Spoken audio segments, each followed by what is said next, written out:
Hello दोस्तों, स्वागत है आप सभी का आपके हमारे यूट्यूब चैनल इंडियन एग्रीकल्चर में।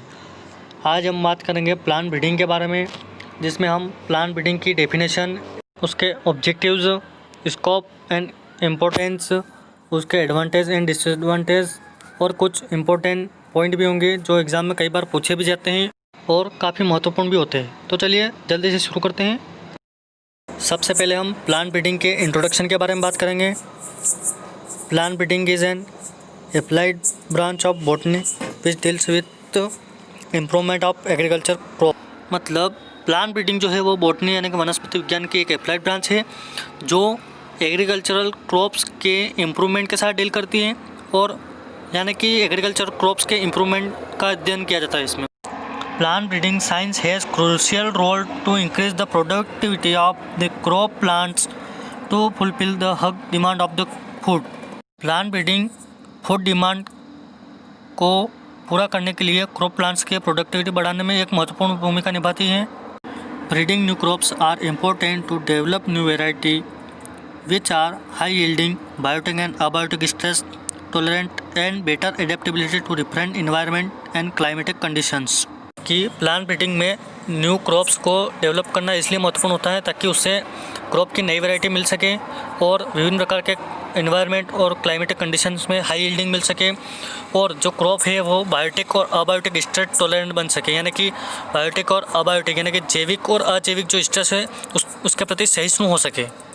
इसके बाद आता है प्लांट ब्रीडिंग की definition. What is plant breeding? Plant breeding can be defined as a science as well as an art of improving the genetic makeup of plant in relation to their economic use। मतलब कि plant breeding को हम एक science और art के रूप में define कर सकते हैं, जिसमें इकोनॉमिक यूज़ के लिए प्लांट में जेनेटिक मेकअप यानी कि उसमें जेनेटिक जीन या डीएनए में बदलाव करके उसको इम्प्रूव किया जाता है। आगे लिखा है plant breeding is the science of changing the traits of plants in order to produce desired characteristics. यानी कि प्लांट ब्रीडिंग वह विज्ञान है जिसमें हम प्लांट्स के उन ट्रेड्स में परिवर्तन करते थे जिससे कि हमें कुछ नए कैरेक्टरिस्टिक्स या अपने डिज़ायर्ड कैरेक्टरिस्टिक्स प्राप्त हो जाते हैं। आगे लिखा है it has been used to improve the quality of nutritions in products for human and animals. The goal of plant breeding are to produce crop variety that boost unique and superior traits for a variety of agricultural application. यानी कि humans और animals के लिए जिन plant products का उपयोग किया जाता है उन प्लांट प्रोडक्ट्स के न्यूट्रिशंस की क्वालिटी को इम्प्रूव किया जाता है इसमें, और इसका मेन गोल्स होता है एग्रीकल्चर एप्लीकेशन के लिए जिन वैरायटी का उपयोग किया जाता है उनमें कुछ यूनिक और सुपेरियर ट्रेड्स को विकसित किया जाता है जिससे कि आने वाली उपज अधिक मिल सके और अच्छी क्वालिटी हो सके। नेक्स्ट आता है वाई प्लांट ब्रीडिंग, यानी कि aim of plant breeding. Plant breeding aims at improving the characteristics of plants so that they become more desirable agronomically and economically. Means मतलब कहने का मतलब वही है कि प्लांट ब्रीडिंग का मेन उद्देश्य तो वही है कि उस प्लांट के गुणों में कुछ परिवर्तन कर दिया जाता है जिससे कि वह इकोनॉमिकली और एग्रोनॉमिकली अधिक डिजायरेबल हो सके। आगे लिखा है द स्पेसिफिक ऑब्जेक्टिव्स में very greatly depending on the crop under consideration. आगे आता है ऑब्जेक्टिव्स ऑफ प्लांट ब्रीडिंग। इसमें लिखा है high yield grain fodder fibre sugar oil and developing hybrid variety of जवार बाजरा मेज etc। इंडिया में प्लांट ब्रीडिंग में जो है फर्स्ट प्रायोरिटी मुख्य रूप से यील्ड को दी जाती है। उसके बाद में सेकेंड नंबर पर आता है क्वालिटी, यानी कि जो विकासशील होते हैं उनमें यील्ड अधिक चाहिए क्योंकि जनसंख्या बढ़ रही है तो उपज खाना अधिक चाहिए होता है, और जो विकसित है उनमें मुख्य रूप से क्वालिटी पर जोर दिया जाता है। इसके बाद नेक्स्ट आता है improvement of the quality. First grain size shape colour आदि को इम्प्रूव करना। Second number milling and baking quality of the wheat. Third है cooking quality in rice. Fourth malting in barley. Fifth size shape and flower of fruits. Six keeping quality of vegetables. Seven protein content in legumes. And 8 लिखा है methionine and tryptophan content in pulses. Next objectives आता है disease and paste resistance, यानी कि crop को paste और disease के प्रति रेजिस्टेंस करना, जैसे कि rust resistance in wheat. Next आता है elimination of toxic substance help to make safe for consumption. First HCN content in jowar, second lathyrogen content in Lathyrus sativus, third है इरुसिक एसिड इन वेसिकस, फोर लिखा है कुकुरबिटेसिन इन cucurbits. ये कुछ toxic substance के नाम हैं, जैसे कि जवार में है HCN का कंटेंट को कम करना बढ़ाना, जो भी है इसमें प्लांट ब्रीडिंग के अंतर्गत किया जाता है। नेक्स्ट लिखा है change in maturity duration, it permits crop rotation and extend crop area. Next है improvement of the agronomic characters, जैसे dwarf, profuse tillering, erect branching, fertilizer responsiveness etc। Next है फोटो एंड थर्मो इंटेंसिविटी। दोस्तों यहाँ पर plant breeding के कुछ objectives के main point दिए गए हैं, जिन्हें आप केवल पॉइंट का नाम याद रख के उसके अंदर आप अपने मन से भी लिख सकते हैं एग्ज़ाम में। फर्स्ट लिखा है higher yield, second improvement quality, third abiotic resistance लाना, फोर्थ बायोटिक रेजिस्टेंस लाना, fifth change in maturity durations earliness, fifth लिखा है डिटर्मिनेट ग्रोथ, फिर आता है डोरमेंसी, डिजायरेबल एग्रोनॉमिक कैरेक्टर, फिर आता है elimination of toxic substance, non shattering characteristics, synchronous maturity, photo and thermo insensitivity, wider adaptability and last आता है variety of new season. Next slide आती है activities in plant breeding. Plant breeding में कौन कौन सी एक्टिविटीज़ की जाती है, कौन कौन सी मेथड की जाती है। फर्स्ट है क्रिएशन ऑफ द वेरिएशन, यानी कि genetic variation created by domestication, germplasm collection, plant introduction, hybridization, mutation, polyploidy, somaclonal variation and genetic engineering आदि। सेकंड लिखा है selection.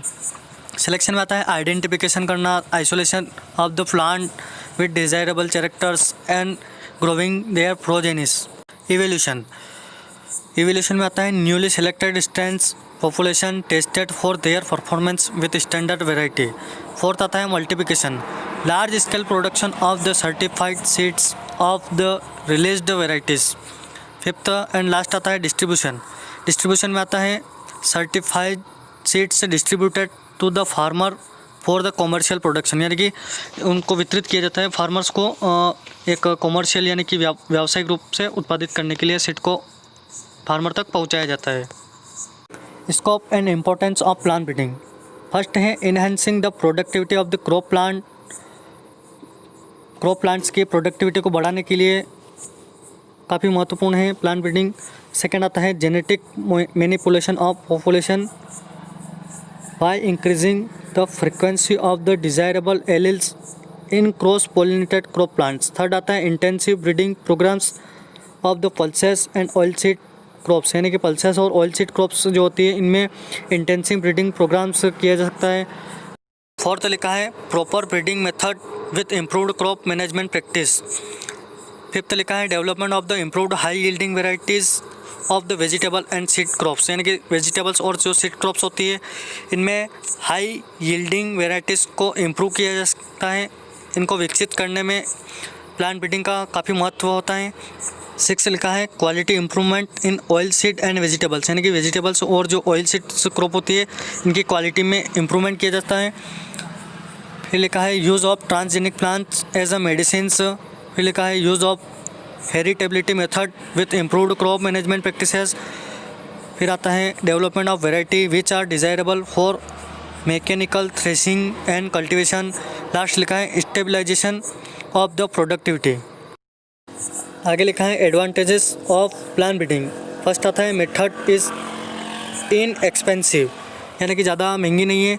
Cultivator developed by plant breeding method have high potentially applicable to improving traits of low heritability a selection based on progeny performance.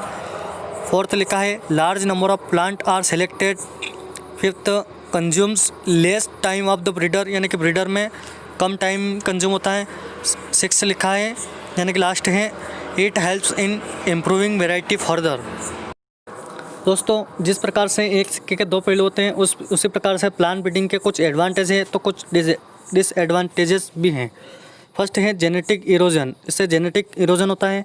Second लिखा है alteration of the purity of the cultivator. Third है narrow genetic base होता है। Fourth आता है genetic improvement is limited, यानी कि genetic improvement limit होता है। फिफ्थ है प्रोजेनी रोज टेक मोर रिसोर्सेस, इसमें अधिक रिसोर्सेस की आवश्यकता होती है। और फिर सिक्स लिखा है difficulty in identification maintenance of accurate pedigree record, यानी कि पेडिग्री रिकॉर्ड जो होता है अपना उसको मेंटेनेंस करने में, आइडेंटिफिकेशन में बहुत डिफ़िकल्टी आती है इसमें। दोस्तों यहाँ पर प्लांट ब्रीडिंग को समझने के लिए एक अच्छा सा डायग्राम ऐड किया गया है जो कि संतरे या ऑरेंज का है।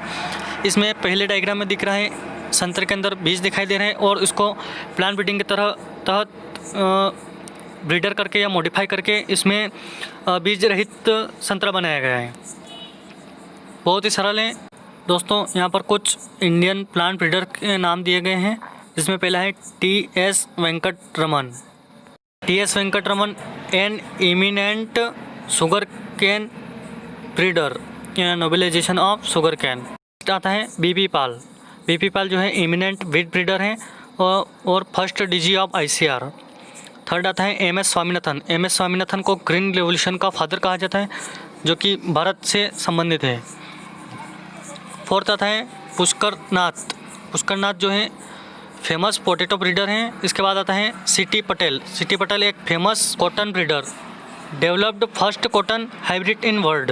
इसके बाद और भी कुछ प्लांट ब्रीडर के नाम दिए गए हैं जिन्हें आप अच्छे से पढ़ें, ये भी एग्ज़ाम में कई बार पूछे जाते हैं। तो चलते हैं नेक्स्ट स्लाइड की ओर। दोस्तों ये भी कुछ महत्वपूर्ण प्रश्न हैं। इसमें लिखा है first green revolution in India awkward during 1960। Second लिखा है selection of homozygous plants is pure line selection, यानी कि होमोजाइगस प्लांट्स जो है इसका सिलेक्शन प्योर लाइन सिलेक्शन के तहत किया जाता है। थर्ड लिखा है breeding crop for improved nutritional quality is referred to as biofortification, ये एक डेफिनेशन है बायोफोर्टिफिकेशन की। इसके बाद फिफ्थ लिखा है triticale is developed through intergeneric hybridization of wheat and rye, यानी कि ट्रिटिकल जो है ये किसके हाइब्रिडाइजेशन से बनी है, ये है वीट और राई। इसके बाद नेक्स्ट लिखा है परबनी क्रांति अ वेराइटी ऑफ लेडी फिंगर, यानी कि भिंडी इज़ रेजिस्टेंस टू, यानी कि भिंडी या लेडी फिंगर की जो परबनी क्रांति है ये किसके प्रति रेजिस्टेंस है, तो इसका आएगा येलो मोसेक ऑफ वायरस, यानी कि वायरस के येलो मोसेक जो होता है उसके प्रति भिंडी की परबनी क्रांति रेजिस्टेंस होती है।